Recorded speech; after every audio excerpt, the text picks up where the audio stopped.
Hello everyone, welcome back to our channel Gyan Lab once again. तो जैसे कि मैंने आपको बोला था कि आपके लिए बहुत सारी वीडियोस लाइन से आने वाली है, तो आई होप सो आप लोग ने स्टार्टिंग के 4 वीडियोस देख लिए होंगे। ये हमारा 5वां वीडियो है। इस वीडियो में हम लोग डिस्कस करने वाले हैं मार्क्स वर्सेस परसेंटाइल। सबसे सबसे सबसे ज्यादा कमेंट किया हुआ क्वेश्चन, जो कि हमारे हाथ में नहीं होता, लेकिन बच्चों को जानना है कि सर क्या है मार्क्स वर्सेस परसेंटाइल। सबसे पहली बात, इन दो टर्म को हम लोग डिफाइन करने की कोशिश करते हैं। मार्क्स मतलब क्या? मार्क्स मतलब जो आप लोगों ने एक्चुअल जो 200 मार्क्स का पेपर दिया है उसमें से आपका कितना बन रहा है। फिजिक्स में कितना बन रहा है, बायो में कितना बन रहा है, केमिस्ट्री में कितना बन रहा है, मैथ्स में कितना बन रहा है। सर ये हमें कैसे पता चलेगा? तो ये आपको पता चलेगा जब आपकी आंसर की रिलीज होगी। क्या होगी? आंसर की रिलीज होगी। उस टाइम पे आप लॉग इन करके आंसर की डाउनलोड करोगे तो उसमें आपको पता चलेगा कि आपने जो क्वेश्चन में आंसर टिक किया है वही आंसर सीईटी वालों का है क्या। अगर सही है तो +1, गलत है तो -0, क्योंकि माइनस नेगेटिव मार्किंग तो है नहीं, तो 0 मार्क्स। तो वैसे वैसे आप लोग क्या कर सकते हो, लिख के रख सकते हो कि फिजिक्स में मेरे 50 में से 40 क्वेश्चन राइट है, फिर केमिस्ट्री में मेरे 50 में से 50 राइट है, मैथ्स में मेरे 50 में से 40 क्वेश्चन राइट है, और उसको फिर आप लोग अपना मार्क्स कैलकुलेट कर सकते हो। सर फिर ये परसेंटाइल क्या है? ठीक है, तो इसके लिए सीईटी वालों ने खुद ने एक फॉर्मूला बना के दिया है कि भाई परसेंटाइल कैलकुलेट कैसे होता है। ये परसेंटेज नहीं है। There is difference between percentage and percentile. Percentage total में से निकाला जाता है, परसेंटाइल नहीं। परसेंटाइल जो टॉपर होता है, उस शिफ्ट का टॉपर, उसके रेफरेंस में आपका बाकी का कैलकुलेशन होता है। इसको एग्जांपल के साथ हम लोग समझने वाले हैं, तो इस वीडियो को स्टार्ट से लेके एंड तक जरूर देखना। अगर पहले के 4 वीडियो आपने नहीं देखे तो वो भी जाके देख लेना, आपको बहुत ज्यादा हेल्प हुई होगी। अगर आपने वो चारों वीडियो देखी है तो कमेंट करके बता देना यस सर, हम आपकी सीरीज फॉलो कर रहे हैं, चारों के चारों वीडियो देख लिए, हमें और भी वीडियोस चाहिए और कौन से टॉपिक पे चाहिए प्लीज बता देना, क्योंकि अब मुझे मेरे पास टॉपिक की कमी होने लगी है। जैसे जैसे टाइम आएगा वैसे वैसे मैं आपको गाइड करना स्टार्ट कर दूंगा। ठीक है, तो अभी तो ये आपको प्री रिक्वेस्ट है, आपको ये सारी चीजें पता होनी चाहिए। तो अभी फटाफट देखते हैं कि एक्चुअल फॉर्मूला क्या है और हम लोग क्या कर सकते हैं। ठीक है, तो स्टार्ट करते हैं हम लोग कि मार्क्स वर्सेस परसेंटाइल से हम लोग को करना क्या है। तो ये अपनी पीडीएफ है, ये हमारे सीईटी ऑफिशियल वेबसाइट से मैंने डाउनलोड की है मार्क्स वर्सेस परसेंटाइल की। यहाँ पर देखो लिख के रखा है डॉक्यूमेंट फॉर नॉर्मलाइजेशन। मतलब क्या? नॉर्मलाइजेशन मतलब क्या, पहले इसको समझते हैं। नॉर्मलाइजेशन मतलब क्या? आपको पता है कि बहुत सारी शिफ्ट हुई है, बहुत सारे अलग अलग दिन में पेपर हुए हैं। तो अभी आप लोगों ने बहुत बार क्या बोला है कि सर जो मेरी शिफ्ट थी उसमें तो बहुत क्वेश्चन हार्ड आए थे, और जो मेरा दोस्त था उसके शिफ्ट में जो क्वेश्चन थे वो बहुत इजी थे। तो सर ये तो बहुत ज्यादा ये हो गया, नाइंसाफी हो गई। तो सर मेरा हार्ड आएगा तो मेरा मार्क्स कम आएगा, मार्क्स कम आएगा तो परसेंटाइल कम आएगा। ऐसा नहीं होता है, ऐसा बिल्कुल नहीं होता है। इसलिए ये नॉर्मलाइजेशन बनाया जाता है, सॉरी नॉर्मलाइजेशन बनाया जाता है। ये होता क्या है, वैसे तो जब शिफ्ट वाइज पेपर बनाया जाता है तो सब कुछ ध्यान में रख के बनाया जाता है, लेकिन वो भी इंसान है जो पेपर बना रहा है। तो बहुत बहुत टाइम में क्या होता है कि बहुत सारे क्वेश्चन टफ हो जाते हैं, या फिर बहुत इजी इजी क्वेश्चन चले जाते हैं एक शिफ्ट में। तो फिर जो शिफ्ट इजी वाली होती है उसको नॉर्मलाइज करना पड़ता है, जो हार्ड वाली होती है उसमें जो कम मार्क्स है उसमें भी ज्यादा परसेंटाइल लेने पड़ते हैं। ये सब कुछ कौन करता है? सीईटी वाले करते हैं, हम नहीं करते। ठीक है, तो यहाँ पर नॉर्मलाइजेशन का मतलब भी हमको बता दिया गया है। आप लोग ये भी पढ़ सकते हो कि क्या होता है नॉर्मलाइजेशन, कि बहुत सारे मल्टीपल शिफ्ट में अपने एग्जाम होते हैं। तो सीईटी वाले ट्राई करते हैं कि सब कुछ इक्वल रखने की कोशिश करते हैं, लेकिन आपको पता है बहुत सारे क्वेश्चन होते हैं, 10,000 क्वेश्चन होते हैं, 5,000 क्वेश्चन होते हैं, तो उसमें ये बहुत डिफिकल्ट हो जाता है। तो एक नॉर्मलाइजेशन मेथड उन्होंने बनाया है जिससे किसी बच्चे का ये ना हो, ठीक है, कि वो बोल ना सके कि सर मेरा इजी शिफ्ट था इसलिए मेरा परसेंटाइल कम आया, मार्क्स अच्छे थे तो भी परसेंटाइल कम आया। बहुत सारी चीजें से होते हैं, और जिसका डिफिकल्ट है तो वो बोलेगा सर मेरा तो डिफिकल्ट था तो मुझे तो ज्यादा मार्क्स ज्यादा परसेंटाइल मिलने चाहिए। तो ये झगड़ा ना हो इसलिए हमारा ये मेथड है जो फॉलो किया जाता है। तो ये कैसे किया जाता है ध्यान से सुनना। The process of normalization is an established practice for comparing the candidate score across multiple shift paper and is similar to those being adopted in other large educational selection tests conducted in India। तो ये सब कुछ देखो, ये बनाने के लिए ना बहुत पढ़े लिखे लोग, बहुत एक्सपीरियंस लोग बैठे हैं जो बहुत सारे एग्जाम बहुत हायर पोस्ट पे होते हैं, तो वो सारे ये मेथड्स बना के रखते हैं, ये सब कैलकुलेट करके रखते हैं। तो आपको इसको टेंशन ये सोच के नहीं रखना है कि सर मेरा ये शिफ्ट था उसमें पेपर बहुत हार्ड आया था, मेरे तो सर कुछ ही क्वेश्चन अटेम्प्ट हो पाए तो मेरा तो मार्क्स कम आएगा, सर मार्क्स कम आएगा तो परसेंटाइल भी कम आएगा। ऐसा नहीं होता है, सब नॉर्मलाइजेशन होता है, तो उसको भी आपको टेंशन लेने की जरूरत बिल्कुल नहीं है। Am I clear? सर मेरा हार्ड आया था, मेरा इजी आया था, ये शिफ्ट में मेरा इतना मार्क्स आ रहा है, कितना बनेगा? ये क्वेश्चन कोई नहीं पूछेगा, मार खाओगे नहीं तो। अब आ जाओ सर फॉर्मूला क्या है, how percentile score is calculated. Percentile score are scores based on the relative performance of all those who have appeared for the examination. Basically the marks obtained are transformed into a scale ranging from 100 to 0 each session of exam। ठीक है, तो यहाँ पर सिर्फ compare किया जाता है 0 से 100 से लेकर 0 के बीच में, वो हम लोग उसको रखते हैं। अब the percentile score indicates the percentage of candidates that have scored equal or below same or lower raw marks that particular percentile in that examination. Therefore topper highest score of each session will get same percentile of 100। तो मान लो आपका दोस्त था जिसका 5 तारीख को exam था, 4 तारीख को एग्जाम था, 3 तारीख को एग्जाम था, तो 3 तारीख का जो शिफ्ट का मॉर्निंग वाली शिफ्ट का जो टॉपर होगा, ठीक है, जिसके सबसे ज्यादा मार्क्स बनेंगे उसको 100 आएगा, इवनिंग वाला का जो होगा उसको 100 आएगा, जो ज्यादा मार्क्स होगा। तो अभी ये भी हो सकता है ना, देखो मॉर्निंग की शिफ्ट का उसका 160 मार्क्स पे उसको 100 परसेंटाइल मिल रहा है, और वही इवनिंग शिफ्ट में शायद ऐसा हो सकता है कि उसके 140 पे 100 परसेंटाइल बनते हो। समझ में आ रहा है एग्जांपल?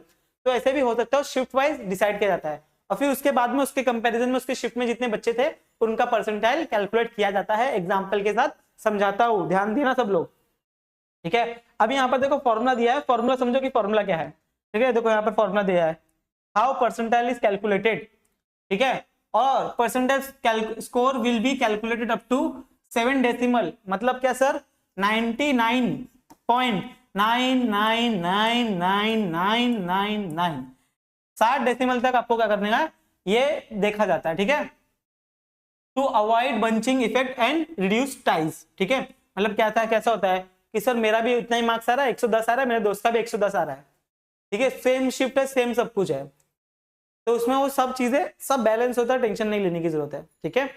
अभी ऐसा भी हो सकता है कि सर मेरा मॉर्निंग का बैच था, मेरा मॉर्निंग का शिफ्ट था, मेरे दोस्त का इवनिंग का था, मार्क्स सेम आ रहा है, लेकिन हमारे परसेंटाइल में जमीन आसमान का फर्क है, मेरा 80 बन रहा है, उसका 95 बन रहा है, ठीक है, तो वो बहुत सारी चीजों पर डिपेंड करता है। तो फॉर्मूला सुन लो, फॉर्मूला क्या है, फॉर्मूला ये है 100 into number of candidate appear in the session with raw score less than equal to the candidate score divided by total number of candidate in the session. ये है formula. तो आपको क्या क्या बताना चाहिए कि जो आपका सेशन था मॉर्निंग इवनिंग, मॉर्निंग में कितने बच्चे बैठे थे, उसका स्कोर क्या था, कैंडिडेट का स्कोर कितना है, और टोटल कितने बच्चे वहां पर बैठे थे। अगर ये तीन चीजें आपको पता होगी तो आप लोग क्या कर सकते हो, परसेंटाइल कैलकुलेट कर सकते हो। सर करना है क्या, नहीं करना है भाई, क्यों क्यों क्यों जिंदगी खराब कर रहे हो, आ जाएगा रिजल्ट, बहुत जल्दी आने वाला है, बिल्कुल टेंशन मत लो। जैसे आपका 12th का रिजल्ट आएगा उसके बाद सीईटी का रिजल्ट भी आ जाएगा, बिल्कुल टेंशन लेने वाली बात नहीं है, उससे पहले तो आने की प्रोबेबिलिटी है भी नहीं, ठीक है, क्योंकि 12th का मार्क्स आएगा उसके बाद ही आप, पहले आप एलिजिबल होंगे, उसके बाद में सीईटी के मार्क्स का आपका कुछ काम होगा, ठीक है। तो ये है बेसिक फॉर्मूला होता है, आप लोग देख सकते हो। Next, note the percentile of the total shall not be an aggregate or average for the percentile of individual subject. Percentile score is not the same as percentage of the marks obtained. तो percentile percentage same नहीं होता है, और जो हमारा होता है, अभी आप लोग एक एक सब्जेक्ट का भी परसेंटाइल निकालोगे, उसके अंदर टोटल परसेंटाइल भी आपको मिलता है। अभी यहाँ पर देखो एक एग्जांपल दिया है, बहुत बढ़िया एग्जांपल दिया है, ध्यान से सुनना, थोड़ा सा वीडियो लंबा बनेगा लेकिन आपके लिए बहुत इंपॉर्टेंट है। First session day 1 first batch, session 2 day 1 second batch, इसके एग्जांपल्स दिए।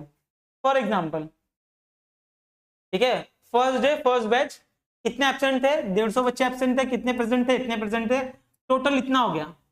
अब हाईएस्ट कितना मिला, उस शिफ्ट में जो टॉपर बच्चा था उसको 154 मार्क्स मिले, और जो बिल्कुल पढ़ के नहीं गया था उसको कितना मार्क्स मिला, 1 मार्क्स मिला। सेम बाद में उसी दिन का सेकेंड बैच, हाईएस्ट स्कोर इतना था, लोएस्ट इतना था, फिर नेक्स्ट डे का हाईएस्ट इतना, लोएस्ट इतना, इतने प्रेजेंट थे, इतने एब्सेंट थे, etcetera etcetera. In this method of scoring the highest raw score in each paper irrespective of raw score will be 100 percentile, indicating 100% of the student have score equal or lesser than the highest score topper for that session। समझा होगा तो very good, नहीं समझा होगा तो ध्यान दो, यहाँ पर फॉर्मूला लिख के दिया है, ठीक है। अब जो हमारे हाईएस्ट स्कोर जो था अभी ऊपर देखो 154 था, तो उसका कितना परसेंटाइल बना होगा सर? 100 परसेंटाइल बना होगा। ठीक है, all the highest raw score would be normalized to 100 percentile for their respective session. Same second day के लिए भी उसका 157 पे 100 बना, 149 पे 100 बना, 161 पे 100 बना। ठीक है, तो देखो मार्क्स अलग अलग है, लेकिन अलग अलग शिफ्ट में आपके अलग अलग मार्क्स पे परसेंटाइल बन रहे हैं। तो फिर अभी नेक्स्ट फॉर्मूला देखो, कैलकुलेशन भी करके दिखाया, यहाँ पर कैलकुलेशन आप लोग कर सकते हो। अब यहाँ पर देखो नेक्स्ट पेज पे लोवेस्ट स्कोर, अभी देखो उसमें एक मार्क्स सबसे लोवेस्ट था, एक मार्क्स सबसे लोवेस्ट था, तो उसका फॉर्मूला क्या है? जो भी मार्क्स मिला है divided by number of student 2249 into 100 करोगे तो आपको क्या मिल जाएगा? टोटल परसेंटाइल मिल जाएगा। तो इसका बताओ कितना आ रहा है परसेंटाइल। सेम इसका परसेंटाइल बता दो कितना आ रहा है, इसका परसेंटाइल बता दो कितना आ रहा है, और इसका बता दो। ठीक है, तो सबसे लोएस्ट होगा तो आप लोगों को परसेंटाइल बता सकते हो। नेक्स्ट स्टेप बाय स्टेप कैसे परसेंटाइल बनते हैं एक्सेट्रा एक्सेट्रा, यहाँ पर एक पूरा टेबल बना के दे दिया है। ये देखो फिजिक्स के लिए कैसे कैलकुलेट करते हैं। ठीक है, यहाँ पे देखो फिजिक्स केमिस्ट्री मैथ्स के लिए कैसे बनाया जाता है, तीनों सब्जेक्ट के लिए फॉर्मूला दिया है। Number of candidate appear from the session with raw marks equal और less than the T1 score, मतलब टॉपर का score, divided by total number of candidate appear in the session. ये सब कुछ दिया है भाई, सब कुछ आप लोग कैलकुलेट कर सकते हो। फिजिक्स के लिए, मैथ्स के लिए, केमिस्ट्री के लिए, सबके लिए आप क्या कर सकते हो? कैलकुलेट कर सकते हो। तो उसके बाद में तीनों को कंपाइल करना है। क्या करना है? Compilation of all the CET score. तो फिजिक्स केमिस्ट्री बायो मिला के, फिजिक्स केमिस्ट्री मैथ्स मिला के जो भी आप लोग कंपेयर करोगे, कंपाइल कर दोगे जितने भी है, उसके बाद में आपका ऐसा स्कोर बनता है। यहाँ पर एक एग्जांपल लेके चलते हैं। फॉर एग्जांपल मान लो किसी बच्चों का रॉ स्कोर, मतलब उसने बहुत सारे क्वेश्चन अटेम्प्ट किए लेकिन इसका स्कोर कितना रहा? 38, मतलब सिर्फ उसके 38 करेक्ट क्वेश्चन थे फिजिक्स में। हाँ, किसकी बात कर रहे हैं हम लोग? फिजिक्स की बात कर रहे हैं। तो फिजिक्स में उसके परसेंटाइल कितने बनेंगे? 89 बनेंगे। केमिस्ट्री में कितना हुआ? 30 राइट हुआ, 100 परसेंटाइल। सर 100 कैसे दे दिया? केमिस्ट्री में इससे ज्यादा किसी को मार्क्स मिला ही नहीं, तो केमिस्ट्री में उसके कितने हो गए? 100 हो गए। अब यहाँ पर आ जाओ मैथमेटिक्स में, उसको कितने मिले? 86 मिले। 86 के सबसे हाईएस्ट मार्क्स है? नहीं, वो टॉपर से थोड़ा नीचे है, 99.95555। अब ये तीनों मार्क्स मिला दो, 38, 30, 86, टोटल कितना स्कोर हो गया? 154। कितना हो गया? 154। तो sir this plus this divide by 3 इतना तो नहीं हो रहा है। मैंने यही बोला था आपको, ये मार्क्स देखने ही नहीं है, हमको तो डायरेक्ट टोटल मार्क्स देखना है। टोटल मार्क्स में जो रहेगा भैया वही आपका परसेंटाइल बनेगा। ठीक है, अभी भी कंफ्यूजन है। देखो अभी नीचे वाला एग्जांपल देखो, इसको फिजिक्स में अच्छा मिला जो भी बच्चा था, केमिस्ट्री में कम मिला और मैथ्स में कम मिला। देखो इसमें भी कम है, इसमें भी कम है, लेकिन इसमें ज्यादा है। लेकिन जो टोटल है इन तीनों का वो कितना हो रहा है? तो मार्क्स कितना आ रहा है? फाइनल परसेंटाइल कितना आ रहा है? और इसी के बेस पे आपके एडमिशन होंगे, इसी के बेस पे आपके एडमिशन होंगे। Please note this. इसके अलावा आपका कोई भी मार्क्स परसेंटाइल नहीं देखा जाएगा, इसके बेस पे आपके एडमिशन होंगे एंड सो ऑन। आपके बाकी के भी है, जिसका 153 मार्क्स आया होगा उसको 99.911718 मिला होगा। 53 सेम देखो सेम नंबर है, सेम। फिर उसके बाद में 153 सेम। ठीक है, उसके नीचे जिसको सिर्फ 7 मार्क्स आया होगा उसका परसेंटाइल कितना होगा? 1.36, जिसका 5 होगा 1.2, जिसका 4 होगा 1.1 and so on. I hope so आपको एकदम क्लियर हो गया होगा कि आप बहुत बच्चों को डाउट था, सर मेरा केमिस्ट्री बहुत अच्छा गया है, फिजिक्स खराब गया है, और जो मेरा मैथ्स या बायोलॉजी था बहुत अच्छा गया है, तो सर मुझे अच्छे मार्क्स मिलेंगे क्या? यस। मान लो फिजिक्स में 10 मार्क्स मिला, केमिस्ट्री अच्छा था 35 मिल गया, कितना हो गया? 45 हो गया। बायोलॉजी मान लो, बायोलॉजी 100 में से 90 मिला, कितना हो गया? 90 और 45 135 मार्क्स हो गए। अब 135 के ऊपर आपको परसेंटाइल मिलेंगे। समझ में आ रही है बात? नहीं समझा? समझा पक्का? कुछ चमक रहा है?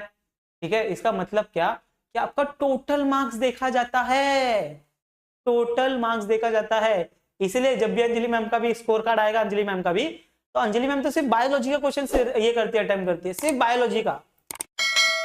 कौन सा करती है? सिर्फ बायोलॉजी का क्वेश्चन अटेम्प्ट करती है।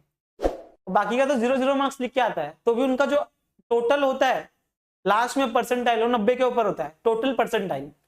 सिर्फ बायोलॉजी का पेपर अटेम्प्ट करके। तो बहुत सारे बच्चों को मैंने पहले भी बताया था कि अगर आपका बायो और दोनों में से कोई एक सब्जेक्ट अच्छा हो तो भैया आपका बहुत अच्छा परसेंटाइल आ सकता है, लेकिन ट्राई करना है तीनों अच्छा रहे अपना, है ना। दो में बहुत अच्छे हो और एक में एवरेज हो तो भी आपका बहुत अच्छा, आपको बेस्ट कॉलेज मिल सकता है। ठीक है सर, आप मुझे एक स्कोर बता दो जिसमें मुझे अच्छा कॉलेज मिल जाएगा। तो भैया ये होता है कि आपको 110 120 के ऊपर है तो आपको बहुत सारे अच्छे कॉलेजेस मिलने वाले हैं, ये गारंटी श्योर है, पक्का 100% मिलेगा अगर आप 110 120 के ऊपर हो तो I hope so, I hope so. ये मार्क्स वर्सेस परसेंटाइल का अभी आपको कोई दूसरा वीडियो देखने की जरूरत नहीं है, नहीं मतलब नहीं है, क्लियर एकदम पक्का। तो आई होप सो इससे भी आपको बहुत सारी हेल्प ही होगी। अगर वीडियो अच्छी लगी तो लाइक कर देना, अपने फ्रेंड्स का शेयर कर देना। अभी भी कुछ भी कंफ्यूजन है तो कमेंट करके पूछ लो, कुछ कंफ्यूजन ना हो तो भी कमेंट कर दो, हार्ट दे दो, हरा पीला लाल कोई भी आप हार्ट दे सकते हो, ठीक है, ताकि बहुत सारे बच्चों तक ये वीडियो पहुंचे। देखिए यूट्यूब का एक एल्गोरिदम होता है, ठीक है, आप जितना ज्यादा लाइक करोगे, शेयर करोगे, कमेंट करोगे, उतना बहुत सारे लोगों तक ये दिखेगा। अगर सब्सक्राइब नहीं किया तो चैनल को सब्सक्राइब कर दो। मिलते हैं next time, bye everyone, take care.